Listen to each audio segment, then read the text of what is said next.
Welcome to educational academy. आज हम पढ़ेंगे पृथ्वी की आंतरिक संरचना, interior structure of the earth. पृथ्वी की आंतरिक के अंदर जो इनर पार्ट के अंदर कौन कौन से पार्ट पाए जाते हैं, क्रस्ट में कौन से पार्ट है, मेंटल में कौन से पार्ट है और कोर में कौन से पार्ट है। अगर क्रस्ट में जो पार्ट है वो क्या चीज से बने हुए हैं, कोर क्या चीज से बने हुए हैं एंड मेंटल क्या चीज से बने हुए, इस सारे चीज का हम पढ़ेंगे सही से। ठीक है, अब हम पढ़ते हैं पृथ्वी की आंतरिक संरचना। अगर हम पृथ्वी की आंतरिक संरचना के बारे में बात करें, इसकी इनर पार्ट के बारे में बात करें, अगर इसकी इनर जो जानकारी के बारे में बात करें, तो हमें सबसे पहले ये किस आधार पे जानकारी प्राप्त होगी, जो हमें इसके अंदर पार्ट है। क्योंकि तुम्हें हमें पता है जो इसके अंदर जा नहीं सकते या इसके अंदर घुस के तो अभी तक कोई ऐसा कोई सोर्स नहीं मिला कि इसके अंदर सीधा जाके जो पृथ्वी का जो सेंटर है 6371 किलोमीटर अंदर जाके इसका जो सेंटर पॉइंट है वहां जाके हम जानकारी प्राप्त कर लेंगे कौन कैसा स्ट्रक्चर है और कैसा क्या चीज का कौन से मिनरल से बना हुआ है, कौन से क्या है। तो हम इसके किस आधार पर जानकारी प्राप्त करेंगे वो उसको सबसे पहले पढ़ेंगे और उसके बाद पढ़ेंगे कि अगर हम क्रस्ट से मेंटल जाते हैं तो हमें क्या प्रेशर में इंक्रीज होती है या डिक्रीज होती है या टेम्परेचर में, और ये विभिन्न प्रकार की जो है ये पढ़ेंगे। ठीक है, तो हम इसका किस आधार पर करेंगे, तो वो है पृथ्वी की आंतरिक जानकारी को अगर प्राप्त करना है तो इसके इनर पार्ट को जानना है तो हमें दो टाइप से हम जानकारी मिलती है, डायरेक्ट और इनडायरेक्ट। अगर डायरेक्ट की बात करें, हमें अगर डायरेक्ट में अगर हम जानकारी प्राप्त करेंगे अर्थ की, तो अर्थ की जो इंटीरियर स्ट्रक्चर है तो उसका डायरेक्ट रूप में जाने तो ज्वालामुखी जो वैल्कनीज होती है, कौन सा, ज्वालामुखी। ज्वालामुखी से हमें कैसे मिलते, देखो ज्वालामुखी से जो निकलती, जैसे हमें दुर्लभ मंडल जो स्थिनोस्फीयर है, स्थिनोस्फीयर से जो लावा निकलती है, पृथ्वी की जो लावा निकलती है, मैग्मा जो इसके अंदर से निकलती है और वो लावा जो अर्थ पे आती है, मैग्मा जो अंदर से निकलती है और वो लावा जो अर्थ पे आती है उसे लावा बोलते हैं। तो लावा ये स्थिनोस्फीयर है, तो स्थिनोस्फीयर में की बात करें तो स्थिनोस्फीयर से जो लावा ज्वालामुखी निकलती है, तो वहां की जो किस टाइप से जो ज्वालामुखी बनी है उसके आधार पे ज्वालामुखी हमें जानकारी प्राप्त करती है। ये ज्वालामुखी जो बाहर लावा आती है उसमें कौन से पदार्थ मिक्स है, कौन से केमिकल है वगैरह, जितने भी मिक्सचर है उससे हम जानकारी इकट्ठा कर लिए, ये भी एक आधार है जानकारी का स्रोत है। ठीक है, ज्वालामुखी। अब दूसरा आ जाता भूकंप। क्या आता है, भूकंप, जो अर्थक्वेक्स हमें पता है कि अर्थक्वेक्स के तीन टाइप के अर्थक्वेक्स आते हैं, तीन टाइप से जो जो वेव्स होते हैं, एक पी एस और एल, तीन टाइप से जो अर्थक्वेक्स आते हैं, इनके आधार पे भी अर्थ की जानकारी मिलती है, इंटीरियर स्ट्रक्चर ऑफ द अर्थ, और एक उल्का पिंड। ठीक है, तो उसके बाद आते हैं हम इनडायरेक्टली अगर बात करें इनडायरेक्ट की, तो इनडायरेक्ट की बात अगर हम करते हैं तो एक तो होता है डेंसिटी। क्या होता है, डेंसिटी।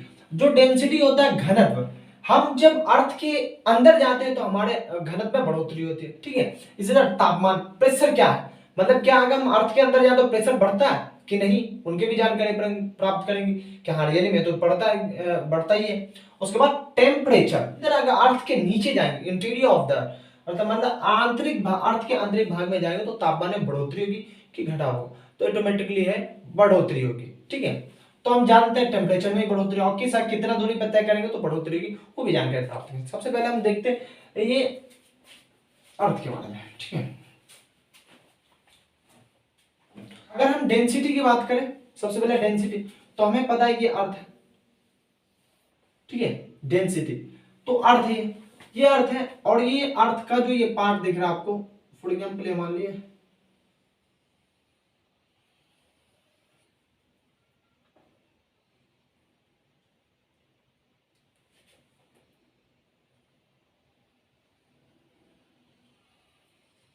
ठीक है, उसके बाद ये मान लिया, तो ये जो पार्ट दिख रहा है आपको,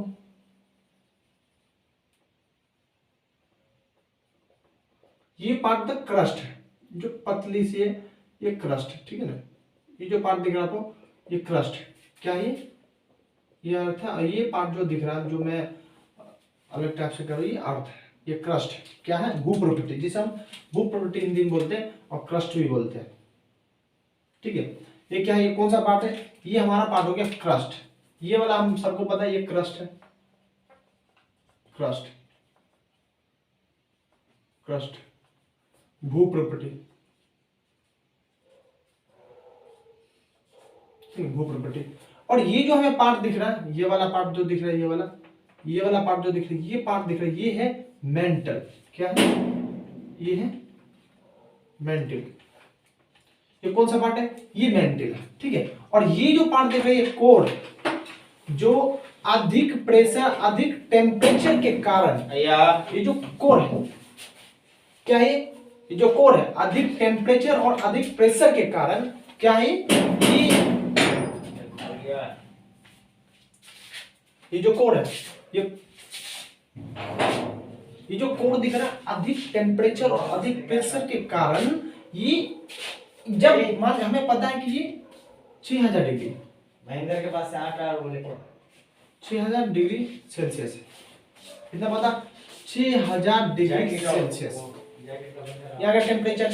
फिर भी ये 6000 डिग्री होने के बावजूद भी ये टेम्परेचर होने के बावजूद वो तरल अवस्था में हो जाती है, ये है लिक्विड अवस्था में। लेकिन यहाँ पे लिक्विड से, ये हमें सब जानते हैं, कोड जो है थोड़ा ठोस अवस्था में पाई जाती है, लेकिन ये इतना प्रेशर टेम्परेचर होने के बाद, डेंसिटी होने के बाद, ये लिक्विड अवस्था में पिघल नहीं रही।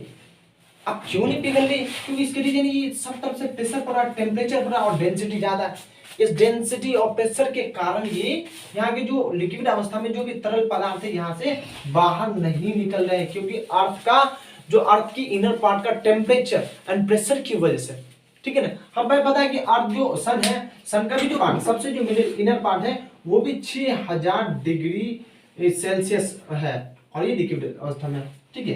तो मान सकते हैं जो सन का जो आंतरिक भाग है, वो अर्थ का आंतरिक भाग है, वो जो कोर है, वो लिक्विड अवस्था में, ये हम इसको क्या बोलते हैं, इसको हम बोलते हैं कोर। ये जो पार्ट है इसको बोलेंगे कोर। क्या है ये, कोर, ठीक है, ठीक है, इतना समझ में आ गया। ये है, ये डेंसिटी। अब हम इसका पूरा स्ट्रक्चर बनाए, देखो डेंसिटी किस आधार पे, क्योंकि अगर हम जानते हैं कि डेंसिटी की बात करें तो हमें, अगर इसकी औसत डेंसिटी, जो डेंसिटी की बात करें तो इसकी औसत डेंसिटी माने, तो डेंसिटी में औसत डेंसिटी इसकी हमें पता है 5.5 ग्राम। कितना, अगर डेंसिटी घनत्व की बात करें तो अर्थ की जो घनत्व है, घनत्व, अर्थ की घनत्व, डेंसिटी, डेंसिटी, तो डेंसिटी इसका ना 5.5 ग्राम पर सेंटीमीटर क्यूब है, हमें पता है। सिर्फ इसकी औसत क्या है, औसत की बात करें, औसत की इतना ग्राम है इसकी औसत टोटल मिलाए तो। अगर हम क्रस्ट मेंटल कोर की अगर टोटल बनाए, इसकी कितनी डेंसिटी है, तो उसका औसत मिलता है 5.5 ग्राम सेंटीमीटर क्यूब है, ठीक है। उसके बाद अगर हम कोर पे जाए, ये क्रस्ट पे जाए, तो क्रस्ट में देखो, जैसे हम क्रस्ट से आंतरिक इनर पार्ट के अंदर जाएंगे, हमारे पास डेंसिटी की बढ़ोतरी होगी। देखो क्रस्ट से अब जितना हम इनर पार्ट के क्रस्ट में, अब हमें डेंसिटी क्या मिलेगी, क्रस्ट में डेंसिटी 2.9 मिलेगी, 2.9 ग्राम, कितना मिलेगी, 2.9 ग्राम ग्राम सेंटीमीटर क्यूब क्रस्ट में। क्रस्ट से जैसे आप मेंटल की पास आओ, मेंटल के पास आओ, मेंटल में कितना मिलेगा, मेंटल में आपको मिल जाएगा, जैसे 2.9 है, आइए 2.9 से सीधा 4.4 सेंटीमीटर क्यूब हो जाएगा। कितना, सेंटीमीटर क्यूब हो जाएगा। क्या पता चला है। और इसी तरह आप अगर कोर में आ जाओ, कोर वाले पार्ट में आ जाओ, किसमें, कोर वाले में, 11 से सीधा 11 से 13 ग्राम पर सेंटीमीटर क्यूब माना जाएगा। हमें इससे क्या पता चला, देखो हम जो इतना पढ़े, जो क्यूब इसका पढ़े, जो जितना हम इनर पार्ट की ओर, ये सबसे इनर पार्ट है, हमें सबको, आपको पहले बता, ये सबसे इनर पार्ट है। ये जो पृथ्वी अर्थ का सबसे इनर पार्ट है, कौन सा, कोर, ये सबसे इनर पार्ट है, जिसकी जो इसकी डिग्री सेल्सियस है कितना, 6000 डिग्री सेल्सियस है, ये सबसे इनर पार्ट है। अगर हम इसके अंदर तक जो हम क्रस्ट में गए तो 2.9 ग्राम सेंटीमीटर क्यूब था, और उससे थोड़ा सा नीचे गया मेंटल वाले पार्ट को, तो मेंटल वाले पार्ट पे गए तो 2.9 से बढ़ के 4.4 सेंटीमीटर क्यूब हो गया, ठीक है ना, पर ग्राम अगर आंतरिक भाग में जाता है। इतना डेंसिटी, इसके देखो घनत्व कितना है। उसके बाद आते हैं कोण के अंदर, तो 11 से 13 मतलब पर ग्राम जाते हैं, पर सेंटीमीटर ग्राम जाते हैं, तो हमें इतना में मतलब 11 से 13 सेंटीमीटर क्यूब में डेंसिटी मिलती है। इससे हमें पता क्या चल रहा है कि हम जितना पृथ्वी के आंतरिक भाग में जा रहे हैं उतना हमारे पास प्रेशर मतलब डेंसिटी घनत्व ज्यादा मिल रहा है, मतलब डेंसिटी ज्यादा मिल रहा है, जिसकी वजह से डेंसिटी का क्या, डेंसिटी क्यों है, घनत्व क्यों, घनत्व क्यों, तो घनत्व सिर्फ प्रेशर की वजह से, घनत्व क्या है, प्रेशर की वजह से है, प्रेशर। ये घनत्व आप पूछेगा घनत्व किसकी वजह से, घनत्व प्रेशर की वजह से है। प्रेशर मतलब प्रेशर जो आंतरिक इनर पार्ट के अंदर विभिन्न टाइप के जो मटेरियल पाए जाते हैं, जो इसके अंदर जो भी प्रकार के जो पाए जाते हैं, तो वो उनका प्रेशर है। जितना हम इनर पार्ट के अंदर जाएंगे उतना प्रेशर ज्यादा लगता जाएगा, ठीक है ना।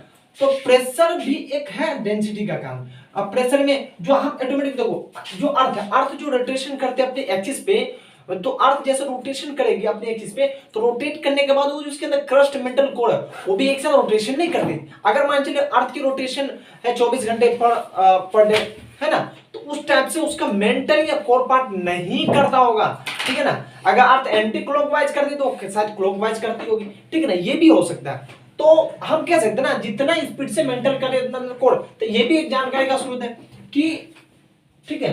तो प्रेशर, इसके अंदर प्रेशर अधिक है, प्रेशर अगर जितना इनर पार्ट के अंदर प्रेशर अधिक होती जाएगी, क्योंकि इसके अंदर अलग अलग टाइप से खनिज है, पदार्थ है, जिसका आपस में संगठित होता है, अलग अलग टाइप के केमिकल है, और केमिकल रिएक्शन होता है, जिस कारण यहाँ पे प्रेशर बढ़ता है, प्रेशर के कारण डेंसिटी बढ़ती है। प्रेशर डेंसिटी क्लियर है। अब आते हैं टेम्परेचर के बारे में।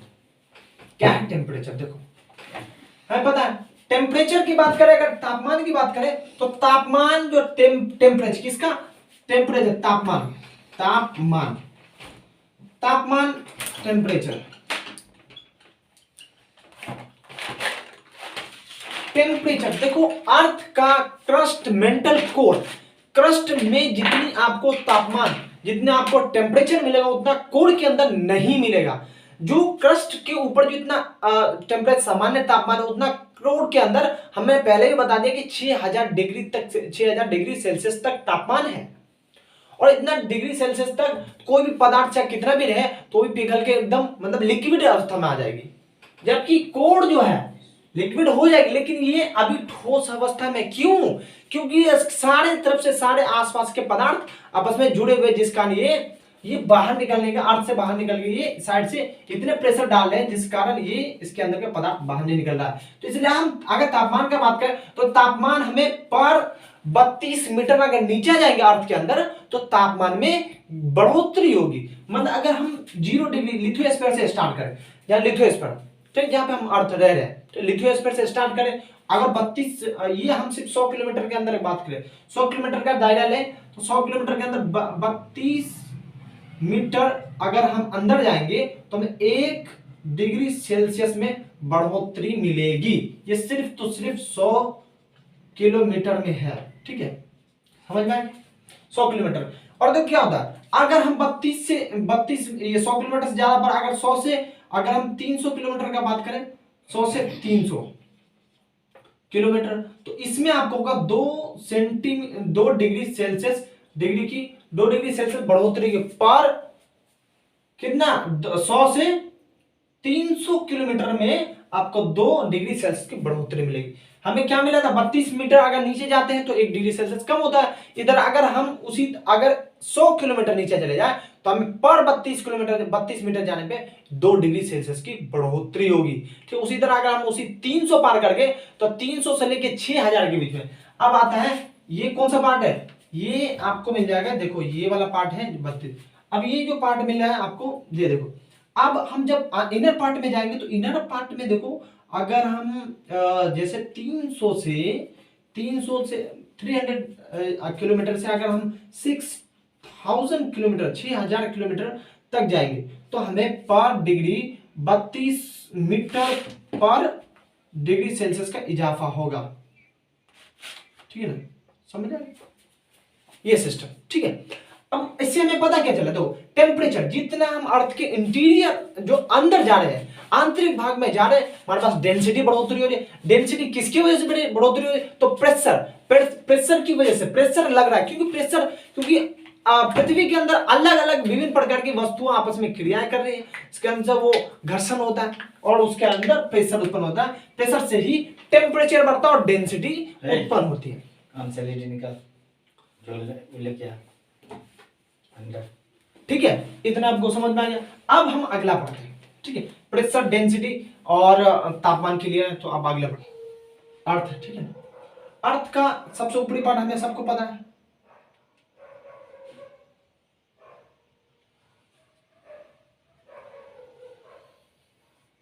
ठीक है,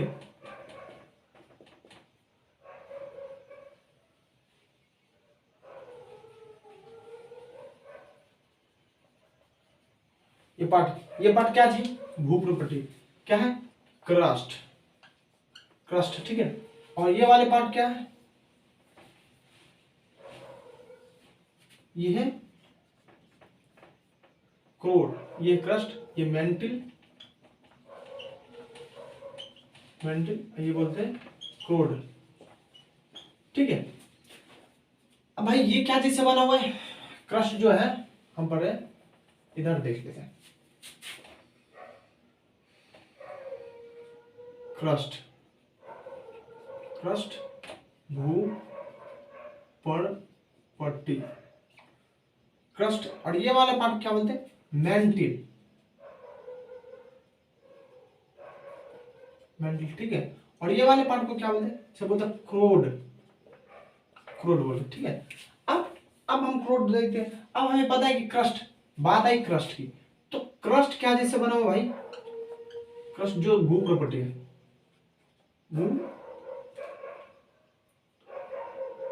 क्रस्ट क्या जैसे बना हुआ, सियाल से। क्या जैसे, क्रस्ट बना हुआ सियाल से, ठीक है ना, क्या जैसे बना हुआ, सियाल से। क्रस्ट बना सियाल मतलब सियाल, तो silica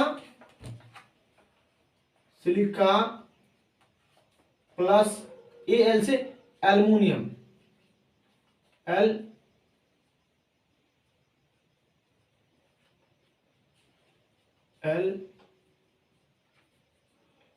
aluminium, silica plus aluminium. ठीक है ना, ये क्या है, से जो क्रस्ट बनी, क्या कौन सी बनी, जो क्रस्ट बनी सिलिका प्लस एल्युमिनियम। ठीक है ना, ध्यान रखना, कंपटीशन एग्जाम में आता है ये सब चीज। और ये बात आ गई मेंटल। अगर मेंटल की बात करें तो मेंटल क्या जैसे बना हुआ है, मेंटल बना हुआ है सियाल और सीमा। ये क्या से बना हुआ, सीमा से। ठीक है, सीमा। ठीक है, तो वर्ड देख लो, शुरू का वर्ड देख लो और लास्ट का वर्ड देख लो। तो सी से एसआई से सियाल होता है, सबको पता है। सिलिका प्लस मैग्नीशियम से बना हुआ, मैग्नीशियम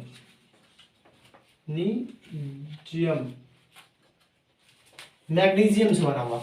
और ये कौन सा पार्ट है, ये सिर्फ हम बात कर रहे थे क्रस्ट का, ये क्रस्ट मेंटल का। ठीक है ना, अब अगर बात कर कोड का, कौन सा कोड, इसको बोलते हैं कोड। ये इसकी बात करें तो ये नीफे क्या से बना हुआ, नीफे, निकेल प्लस इससे आयरन से बना। ठीक है, ये स्ट्रक्चर हमें पता लगे क्या क्या चीज से बना हुआ है। ठीक है, ये क्वेश्चन आता है कि अब क्रस्ट क्या चीज से बना हुआ, तो वो सिलिका और एल्युमिनियम। ठीक है, अब बात आती है मेंटल क्या से बना हुआ, तो सीमा। दो बार ध्यान रख लो, क्रस्ट का सियाल, सीमा, नीफे, सियाल, सीमा, नीफे। ठीक है, तो सियाल से हमें याद करना, एसआई से सिलिका, एल से एल्युमिनियम। ठीक है, मेंटल में सीमा, तो एसआई से सिलिका, आई में से मैग्नीशियम। ठीक है, उसी तरह क्रोड का नीफे, निकेल प्लस आयरन, क्या है, निकेल प्लस आयरन। ठीक है, इतना समझ में आया। हमें इसके अंदर जितना जाते हैं, अगर फॉर एग्जांपल हम आपको बता दें ये टेम्परेचर इसके अंदर जितना जाता है, टेम्परेचर हाई होता है, डेंसिटी हाई होती है, जितना अंदर जाता है, अगर यहाँ पर टेम्परेचर 1 है तो यहाँ पर टेम्परेचर 2 हो जाएगा और यहाँ पर टेम्परेचर 3 हो जाएगा। ठीक है, इसी तरह डी होगा, डेंसिटी 1 है, डेंसिटी यहाँ पे 2 हो जाएगी और यहाँ पर डेंसिटी 3 हो जाएगी। ठीक है, इसी तरह यहाँ पे प्रेशर 1 है तो प्रेशर 2 और प्रेशर यहाँ पे 3 हो जाएगी। इस टाइप से समझ में आ गया आपको। अब हमें पता भी चल गया कौन सा अंदर का पृथ्वी जो इंटीरियर पार्ट है वो कैसे से बना हुआ और कैसे बना हुआ। ठीक है, आपको पता चल गया। अब हम पढ़ेंगे अब हम पढ़ेंगे जो अर्थ है, अर्थ का जो पार्ट है, जैसे ये सिलिका है, जैसे फॉर एग्जांपल क्रस्ट है, मेंटल कोर, क्रस्ट को कौन सा क्या चीज में डिवीजन है, मेंटल का क्या चीज से डिवीजन है, अब उस डिवीजन को क्या कौन सा डिसकंटिन्यूटी, इस टाइप से क्वेश्चन मुझे याद है, डिसकंटिन्यूटी से रिलेटिव जो असंबंधितता। ठीक है, डिसकंटिन्यूटी, मोह डिसकंटिन्यूटी है, ये जो जितने भी प्रकार के डिसकंटिन्यूटी अभी क्लियर करेंगे। ठीक है, उसको हम देखेंगे।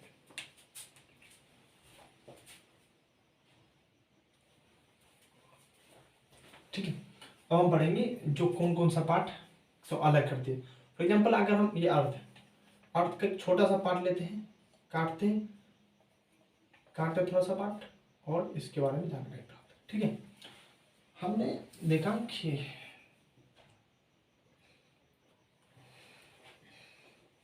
ठीक है,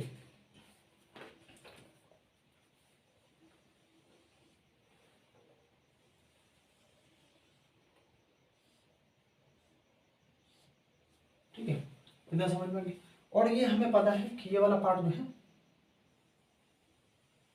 ये कौन सा है, ये क्रस्ट का है, इतना ही मोटा है, ज्यादा नहीं, 0 से 35 किलोमीटर है, जो हमें जो रह रहे हैं ना वहां पे 0 से 35 किलोमीटर की मोटाई है। क्या है, 0 से ये वाला पार्ट है 35 किलोमीटर तक। ठीक है, ये वाला पार्ट 0 से, तो क्या होता है भू प्रॉपर्टी, क्रस्ट, भू प्रॉपर्टी।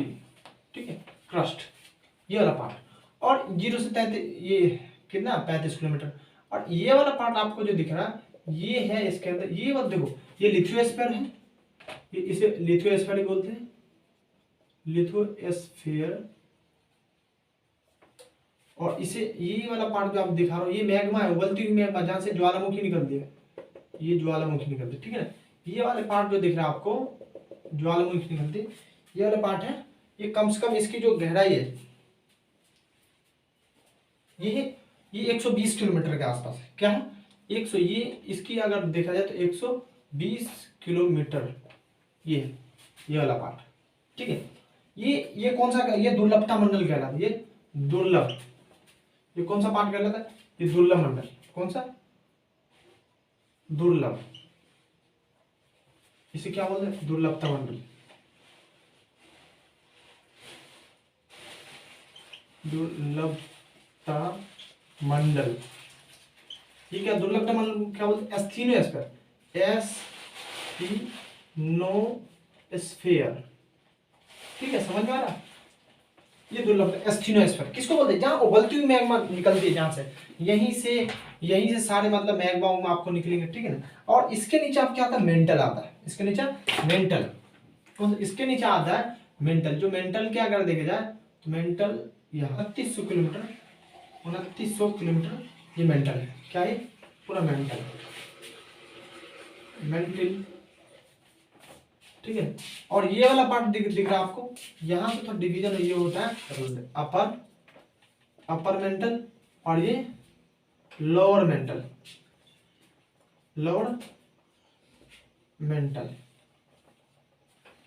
ठीक है, इसे लोअर मेंटल बोलते हैं। ठीक है, तो ये वाला जो पार्ट है देखो, यहाँ पे आपको देखो, यहाँ पे ज्यादा टेम्परेचर नहीं होने के कारण भी तो यहाँ पे ये मैग्मा पिघला हुआ है, पिघली हुई मैग्मा। क्यों पिघली हुई है, क्योंकि यहाँ पे जो महाद्वीप है, जो महाद्वीप देखो ये महाद्वीप होते हैं, ये सारे महाद्वीप होते हैं। महाद्वीप जब ऑटोमेटिक महासागरीय प्लेट ज्यादा भारी होती है और महाद्वीपीय प्लेट हल्की होती है, तो जो महासागरीय प्लेट होती है ऑटोमेटिक वो नीचे आ जाती है, महाद्वीपीय प्लेट ऊपर आ जाता है। तो जैसे ये महासागरीय प्लेट, ये मान लिए ये महासागरीय प्लेट है, महासागरीय प्लेट कायदे से समझ लो, क्योंकि क्लियरली अगर आपका नहीं समझ में आएगा तो ये समझना आसान बात भी नहीं है, लेकिन आप अगर समझोगे सही से तो आपको समझ में पूरा आ जाएगा। ये महासागरीय प्लेट है और ये महाद्वीपीय प्लेट है, महाद्वीपीय प्लेट, ठीक, समझ लो बस।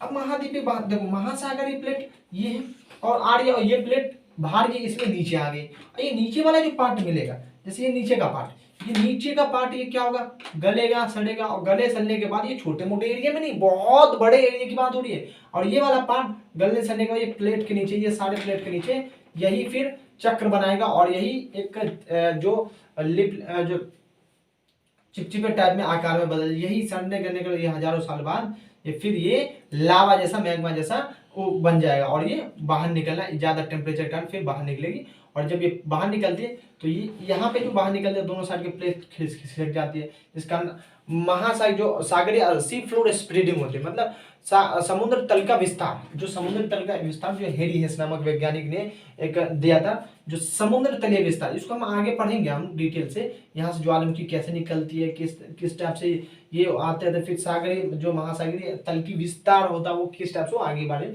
चैप्टर में हम पढ़ेंगे। फिलहाल अभी हम आपको समझाया इसलिए क्योंकि यहाँ पे मैग्मा किस लिए बन रहा है, क्योंकि यहाँ पे टेम्परेचर तो कम है, लेकिन फिर यहाँ पर टेम्परेचर इतना होने के बावजूद भी यहाँ का डेंसिटी इतना ज्यादा है, इतना होने के बावजूद यहाँ मतलब पिघल नहीं रही, ये इधर उधर भाग नहीं रही, ये अपनी स्थान पे एक सिक्योर है, मतलब एक सुरक्षित रखी हुई है, और ये इधर उधर भाग नहीं, क्योंकि वहाँ टेम्परेचर और प्रेशर ज्यादा है, क्या प्रेशर और डेंसिटी ज्यादा है, और यहाँ पर डेंसिटी कम होने के कारण आसानी से लावा मैग्मा ये ज्वालामुखी के रूप में आसानी से निकल जा रही है, ये निकल रही है, और ये विभिन्न प्रकार की ज्वालामुखी उत्पन्न कर रही है, ठीक है ना, यहाँ पे देखो ज्वालामुखी उत्पन्न कर रही है, ठीक है, ये ज्वालामुखी उत्पन्न कर रही है, ठीक है, अभी जो भूकंप आ रहा है, ठीक है, इस टाइप से देगा, और ये लास्ट वाला क्या है, ये है आउटर कोर और इनर कोर, आउटर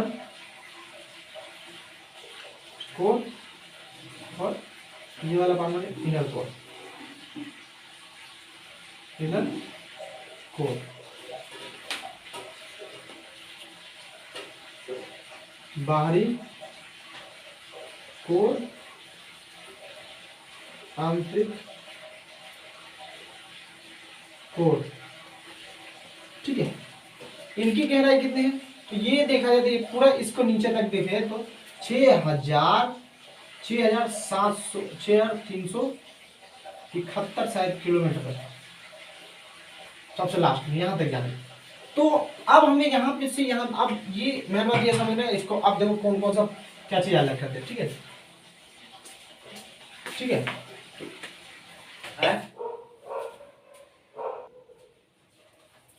ठीक है, तो हम क्या पढ़े थे, मोहर डिसकंटिन्यूटी के बारे में, तो मोह सबसे पहले ऊपर से पढ़ते, कोनार्ड डिसकंटिन्यूटी, देखो कोनार्ड डिसकंटिन्यूटी की बात आए तो कोनार्ड डिसकंटिन्यूटी किसको अलग करती है, ऊपरी क्रस्ट और आंतरिक क्रस्ट को, मतलब अपर क्रस्ट एंड लोअर क्रस्ट को, इन दोनों को जो बीच का जो अलग करने वाली लाइन को क्या होता है, कोनार्ड डिसकंटिन्यूटी। ये डिसकंटिन्यूटी क्या है, जो ऊपरी क्रस्ट मतलब आउटर क्रस्ट और इनर क्रस्ट को अलग करने वाली पार्ट को कोनार्ड डिसकंटिन्यूटी बोलते हैं, और मोहो डिसकंटिन्यूटी किसे बोलते हैं, मोहो डिसकंटिन्यूटी, देखो ये है मेंटल और क्रस्ट को अलग करने वाली पार्ट को मोहो डिसकंटिन्यूटी बोलते हैं, किसको, मेंटल, जो मेंटल है और मेंटल से ऊपर दुर्लभता मंडल है जो लिक्विड अवस्था में पाए जाते हैं, इस वाले पार्ट को अलग करने वाले को मोहो डिसकंटिन्यूटी बोलते हैं, किसको, क्या, मोहो डिसकंटिन्यूटी, ये बड़ा इंपॉर्टेंट है, ठीक है। और आता है रिपीट डिसकंटिन्यूटी, ये क्या है, ये रिपीट डिसकंटिन्यूटी क्या है, ये डिसकंटिन्यूटी की बात करें तो ये ऊपरी मेंटल और आंतरिक जो अपर लेयर है, अपर मेंटल और लोअर मेंटल, जो अपर लेयर, अपर मेंटल और लोअर मेंटल को जो अलग करने वाली पार्ट होती है उसको कौन सी डिसकंटिन्यूटी, ये भी सिविल सेवा में पूछी जाती है अक्सर, ये सारे जो क्वेश्चन है ये डिसकंटिन्यूटी रिलेटिव ये पूछे गए हैं और पूछे जाएंगे, क्या है, रिपीट, जो रिपीट डिसकंटिन्यूटी है ये क्या है, ये है जो 700 किलोमीटर के बाद, और ये जो आती मेंटल और upper mantle and lower mental, upper mantle lower mental को अलग करने वाले पार्ट को रिपीट डिसकंटिन्यूटी बोलते हैं, ठीक है। अब आता है जो मतलब मेंटल और कोर को अलग करने वाले पार्ट को क्या बोलते हैं, मेंटल और कोर को अलग करने वाले पार्ट को क्या बोलते हैं, ये बोलते हैं गुटेनबर्ग डिसकंटिन्यूटी, क्या बोलते हैं, गुटेनबर्ग डिसकंटिन्यूटी, किसको अलग करने, मेंटल और कोर को जो अलग कर दिए उसको गुटेनबर्ग डिसकंटिन्यूटी। क्लियर। उसके बाद जो इनर में आउटर मेंटल और इनर मेंटल को अलग करते हैं उसको बोलते हैं लेहमैन डिसकंटिन्यूटी। अब एक और बात आ रहा है, ये जो जितने बड़े डिसकंटिन्यूटी है ये एक साथ ना एक जैसे भी हो सकते हैं। ये जो डिसकंटिन्यूटी हमने पढ़े मोहो, कोनार्ड, मोहो, रिपेट, गुटेनबर्ग, लेहमैन, ये सारे नाम है यार। डिसकंटिन्यूटी मतलब असंबंधितता, मतलब अंतर। इन दोनों के बीच में ये अंतर क्या है, मतलब ये आपको जो समझ में आ रहा है अंतर क्या है। देखो आप सबसे पहले ये समझने वाली बात है, देखो यहाँ पे अगर हमने स्टार्ट किया लिथोस्फीयर से इंटीरियर ऑफ द अर्थ, मतलब अर्थ के आंतरिक भाग में जाना प्रारंभ किया, और जाते वक्त ये जाए और ऑटोमेटिक यहाँ का रंग बदल गया, प्रारूप बदल गया, और सारा जो क्षेत्र टेम्परेचर बदल गया, डेंसिटी बदल गया, ठीक है। उसके बाद फिर देख रहे अलग हो रहा है, फिर अलग देखते फिर टेम्परेचर अलग आ रहा, ठीक है। और इसके बाद देख रहे फिर टेम्परेचर देख रहे अलग आ रहा, फिर डेंसिटी अलग आ रही है, मिनरल से अलग, खनिज अलग। तो इस टाइप से जो पार्ट मिले हैं और उनके बाद जो हमें दिखने के, जैसे अगर हमें दिख रहा है कि यहाँ पर टेम्परेचर समान है और यहाँ के एरिया भी समान है और मिनरल्स जो भी खनिज पदार्थ है वो समान है, तो वहां तक जाएंगे तो वो अलग, जैसे मान ले क्रस्ट, उसके बाद जो अलग मिलने लगा तो हमें मेंटल मान ले, उसके बाद जो अलग उस मेंटल से और फिर और चीज अलग मिलने लगा उसको मेंटल और कोर को अलग करने वाली पार्ट मान ले, ठीक है। इस टाइप से हमने, और जितने भी ये हैं मोहो, रिपेट, गुटेनबर्ग, ये सारे साइंटिस्ट है, वैज्ञानिकों के नाम हैं जो वैज्ञानिकों ने समय समय अनुसार इन सबों की खोज की और उन्हीं के नाम पे ये डिसकंटिन्यूटी रखा गया, ठीक है ना। ये डिसकंटिन्यूटी नाम है। पहला अगर क्वेश्चन पूछा जाएगा कि क्रस्ट और मेंटल को अलग करने वाले अपर क्रस्ट और लोअर क्रस्ट, तो वो है कोनार्ड। क्या है कोनार्ड डिसकंटिन्यूटी।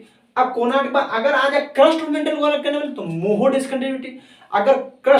अगर आ जाए आउटर क्रस्ट, आउटर मेंटल और लोअर मेंटल, आउटर मेंटल और लोअर मेंटल का निकल रिपीट डिसकंटिन्यूटी। कौन सा रिपीट डिसकंटिन्यूटी, ठीक है। उस तरह आ जाए अगर ये क्या रिपीट डिसकंटिन्यूटी क्या अपर मेंटल लोअर मेंटल, अगर आ जाए मेंटल और कोर को अलग करने वाले तो ये आता है गुटेनबर्ग। गुटेनबर्ग भी एक अच्छे साइंटिस्ट थे जिन्होंने ये इसकी जानकारी दी और इनके बारे में बताया, ये जो असंबंधता है, ठीक है। ये इनर मेंटल जो मेंटल है और कोर को एकदम डिफरेंट करते हैं, उस लाइन को बोलते हैं गुटेनबर्ग डिसकंटिन्यूटी। उसके बाद लेहमैन आता है। लेहमैन क्या आता है बाहरी मेंटल इनर मेंटल। बाहरी मेंटल इनर मेंटल की बात करें तो बाहरी मेंटल में थोड़ा ठोस अवस्था में पाई जाती है और लिक्विड अवस्था में, और इनर मेंटल में थोड़ा सा ठोस अवस्था में पाई जाती है, दोनों एक ही जैसे। लेकिन आंतरिक मेंटल का जो पार्ट है वो बाहर नहीं निकल रहा, मतलब जो इसके अंदर मिनरल्स है खनिज है वो बाहर हमें अर्थ से जैसे ज्वालामुखी के रूप में बाहर निकलना चाहिए वहां से नहीं निकले, क्योंकि वहां पे इतना डेंसिटी है, इतना टेम्परेचर है जिसकी वजह से मौका नहीं मिल रहा। तो हमने जो इतना अपना जानकारी लिया ये सारे पृथ्वी के आंतरिक भाग है। हमने ये पढ़ा दुर्लभता मंडल से जो स्फीनोस्फीयर से जो लावा निकल रही है, स्फीनोस्फीयर से लावा निकले और लावा निकलने के बाद जो मैग्मा निकले, मैग्मा फिर जो अर्थ पे आ रही है उससे लावा के रूप में आ रही है, ठीक है। ये है ग्रेनाइट, जो अर्थ ये है ग्रेनाइट, और जो लावा बाहर आता है उसको बोलते हैं बेसाल्ट, जो चट्टान है, ठीक है। और यहाँ पे ये ऑटोमेटिक आपको पता है ये 35 किलोमीटर के अंदर जितने भी है जो मोटाई परत है जो ठोस अवस्था। अब देखो एक और चीज आप प्राप्त करोगे, ये इसके अर्थ के लिथोस्फीयर से आप जितना इंटीरियर ऑफ द अर्थ जाओगे उतना आपको जो ठोस से कमी पता चलेगी, क्योंकि भाई टेम्परेचर में जो अंदर आप देखो जो प्रेशर है, प्रेशर अंदर जो हमें जैसे पूरा अर्थ का जो इंटीरियर पार्ट है आंतरिक कोर है, कोर क्या चीज से बना हुआ, कोर बना हुआ है वो जो हमें लोहा मैग्नीज वगैरह जो आयरन से बना, आयरन से बना, देखो आयरन से बना हुआ ना, आयरन से बना हुआ, कहाँ आयरन से हमने पढ़ लिया पीछे, आयरन से बना हुआ। आयरन पे जब अधिक टेम्परेचर पड़ेगा, कोई लोहा पे अधिक एकदम टेम्परेचर डेंसिटी पड़ेगी तो अपने अवस्था खो देगी, वो लिक्विड अवस्था में आ जाएगी, ठीक है ना। तो हमारा जो अर्थ इंटीरियर जो पार्ट है जो जहाँ पे 6000 डिग्री सेल्सियस है वहां पे वो जो लोहा है निकल्स वगैरह वो जो वजनी पदार्थ है, जब हमारा अर्थ का फॉर्मेशन हो रहा था तो जब फॉर्मेशन के बाद जब पृथ्वी ठंडा होने के बाद ऑटोमेटिक वो जो भारी पदार्थ थे वो आंतरिक भाग में चले गए, जो हल्के थे वो ऊपर ही रह गए, ठीक है ना। इस पदार्थ से हमने ये जानकारी लगाई जो आंतरिक भाग है जो एकदम इंटीरियर ऑफ द अर्थ है, जो पृथ्वी का आंतरिक है, उसका जो भी पदार्थ वो ठोस अवस्था में होगा, वो अब ठोस अवस्था में है हमने बताया था जब उसके आधार जब पृथ्वी की उत्पत्ति के आधार जैसे फॉर्मेशन हुआ। अगर डिग्री के हिसाब से देखें तो वो अपनी अवस्था खो चुकी है और वो अभी लिक्विड अवस्था में। क्यों भाई? क्योंकि वहां पर टेम्परेचर इतना ज्यादा है जिसके कारण वो अपनी अवस्था खो बैठी। वो पिघल नहीं रही, क्योंकि वहां पर डेंसिटी के कारण वो मैग्मा के रूप में बाहर नहीं निकल रही। इतना समझ आ गया। अब हम पढ़ेंगे भूकंप के बारे में। भूकंप के बारे में कैसे जानकारी लेते हैं, देखते हैं।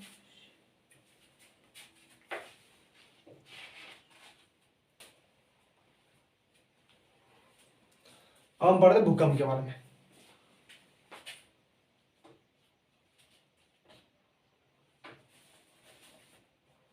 ठीक है, मान लीजिए ये अर्थ है। क्या है ये अर्थ है। ठीक है, अर्थ है। अर्थ का जो हमें माना अर्थ का, और ये अर्थ का ये वाला पार्ट हमें क्रस्ट मान लिया। क्या है, क्रस्ट। ठीक है, ठीक है। आइए कोड, क्या ये कोड है। ठीक है, क्रस्ट पता है। अब यहाँ पे क्रस्ट है, ये मेंटल है, मेंटल है, और ये क्रूड है। क्या है, क्रूड।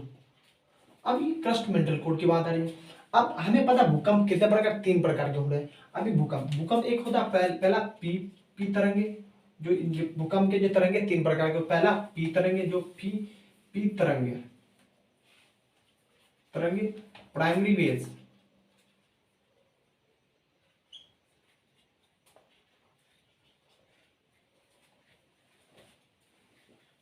Primary waves. एक होता है एस तरंगे, सेकेंडरी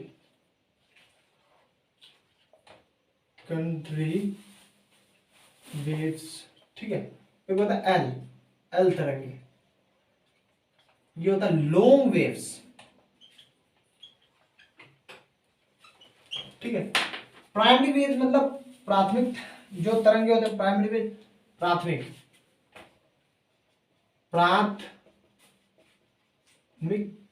तरंगे, प्राथमिक तरंगे होते हैं। और ये द्वितीय तरंगे होते हैं, द्वितीय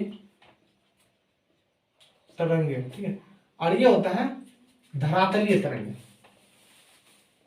जब भूकंप आते देखो, धरातलीय तरंगे। अभी प्राइमरी वेव हमें पता है, सबसे पहले ये ठोस है। कौन सा है, ये ठोस पार्ट है। ये कौन सा, ये ठोस है, ठोस है, सबको पता है ठोस। और ये गैस, थोड़ा गैस है इसमें, और ये द्रव अवस्था। ठीक है, आप प्राइमरी वेव की बात करें तो प्राथमिक तरंगे, क्यों बोलते हैं प्राथमिक तरंगे की बात करें तो प्राथमिक तरंगे वो बोलते हैं जो हाथ से तरंगे उत्पन्न होती है और जल्दी से पृथ्वी पर आ जाती है, पृथ्वी अर्थ के ऊपर आ जाती है, इसलिए प्राथमिक बोलते हैं। द्वितीय तरंगे को सेकेंडरी वेव इसलिए बोलते हैं क्योंकि ये सेकंड मतलब इसके प्राइमरी के मुकाबले, प्राथमिक के मुकाबले द्वितीय सेकंड वेव में आते हैं। मतलब द्वितीय तरंगे मतलब देर से आते, प्राइमरी वेव के मुकाबले देर से आते हैं। और धरातलीय तरंगे उससे भी थोड़ा देर से आते हैं, इस कारण ये सबसे ज्यादा नुकसानदायक होते हैं, ये जो भूकंप आते हैं। ठीक है ना, भूकंप के बारे में पढ़ते हैं। ठीक है, तो अब ये बात हमने देखा कि अब इसमें देखो P और S और L का बात करें तो P और S का बात करें तो P तरंगे जो होगा हमेशा ध्यान रखना, फोकस, क्या बोलते हैं इसको, focus, focus, focus. Question confusion हो जाता है, ये क्या है फोकस। और ये तो फोकस जहां से भूकंप निकले, और भूकंप के बाद जहां महसूस हुई, सबसे पहले ऐसे करके जहां महसूस हुई, इसे बोलते हैं ईपी सेंटर, इसे बोलते हैं भूकंपीय केंद्र, भूकंप कंप केंद्र। ठीक है, इतना क्लियर है। अब ये देखो यहां से कैसे तरंगे निकलेंगे, देखो इस टाइप में देखा जाए तो ऐसे निकलेंगे, पी तरंगे यहां होंगे, इस टाइप से निकलेंगे, पी, इस टाइप से होंगे पी, इस टाइप से पी, पी, पी। ठीक है, समझ में आ गया। और एक और चीज है, देखो प्राइमरी वेव्स जो होगी वो क्या होगा, ठोस, ये जो पार्ट हो गया टू प्राइमरी वेव, ये ठोस मतलब ठोस, यहां लिख दो थोड़ा सा, पी जो होगी पी वेव्स, ये ठोस, गैस, द्रव, द्रव तीनों अवस्था पे से आसानी से गुजरेगी। कौन सा, ठोस गैस द्रव, ठोस गैस द्रव, ये तीनों से आराम से गुजरेगी। अब आता है एस, कौन सा, एस आता है। एस जो होता है हमेशा ध्यान रखना, एस कब आता है, तो एस हमेशा द्वितीय तरंगे होती है। क्या होता है, द्वितीय, द्वितीय, ये क्या होता है, ये हमेशा कौन सा अवस्था से गुजरेगी, ये ठोसी अवस्था से गुजरेगी, ठीक है। और एल, एल धरातलीय होता है, इसमें बात करें तो यहां पे जो ठोस की बात हो रही है, पी तरंगे, पी हमेशा तीनों अवस्था है, वो गैस द्रव सब से गुजरेगी। अब यहां से भी आएगी, ये डायरेक्ट नहीं आएगी, देखो लिक्विड अवस्था में गुजर रही है तो ऑटोमेटिक यहां से आएगी, क्या कैसे बदल दे, देखो यहां से आएगी, यहां से ऐसे निकलेगी, आराम से ऐसे निकलेगी, एक ऐसे आई, आराम से ऐसे आई, फिर एक ऐसे आई, आराम से ऐसे आई, फिर एक ऐसे आई, आराम से ऐसे आई, इसका क्या है, पी तरंगे, पी, पी है, पी है, पी है, पी का हुआ है, ठीक है। अब पी की बात, ठीक है, ये अब ये वाला जो पार्ट दिख रहा है आपको, अब एस कहां से आ रहा है भाई, तो एस का भी देख ले, तो एस ये देखो, ये इसी साइड से आएगी, इसी साइड से चले जाए, ये एस, ये एस है, इसका एस देख लो, एस, ये देख लो एस है, ये देख लो एस, ठीक है, ये सारे एस का है।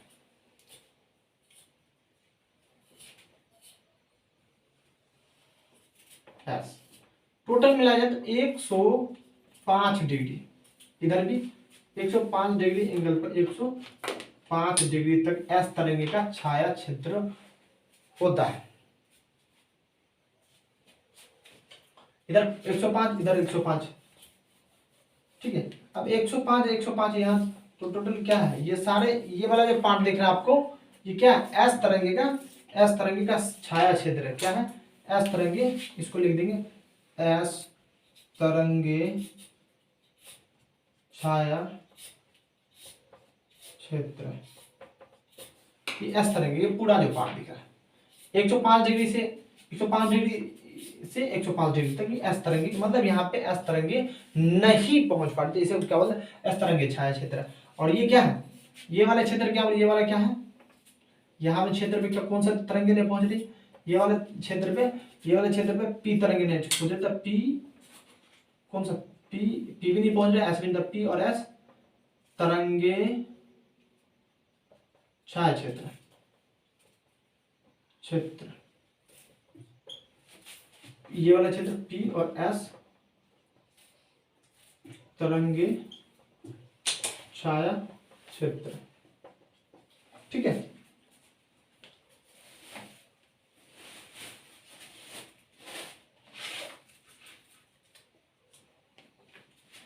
ये 145 डिग्री था, यहां से 145 डिग्री, और ये 145 डिग्री, ठीक, इतना तक 145 डिग्री तक इसका छाया क्षेत्र होता है 145, फिर हमको पी, पी तरंग का क्षेत्र आ जाता है, ठीक है।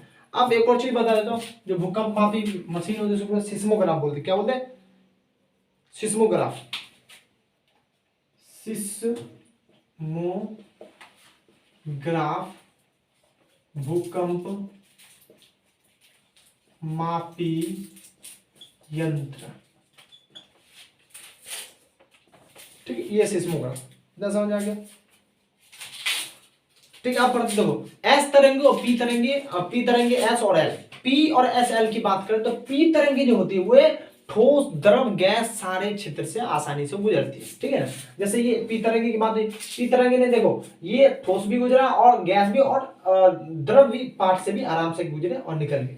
और एस तरंगे की बात हुई तो एस तरंगे सिर्फ तो ठोस ही क्षेत्र से गुजरेगी। देखो 105 डिग्री इधर नॉर्थ से देखें, 105 डिग्री वेस्ट से 105 डिग्री ईस्ट के बीच में देखें तो पूरा छाया क्षेत्र है।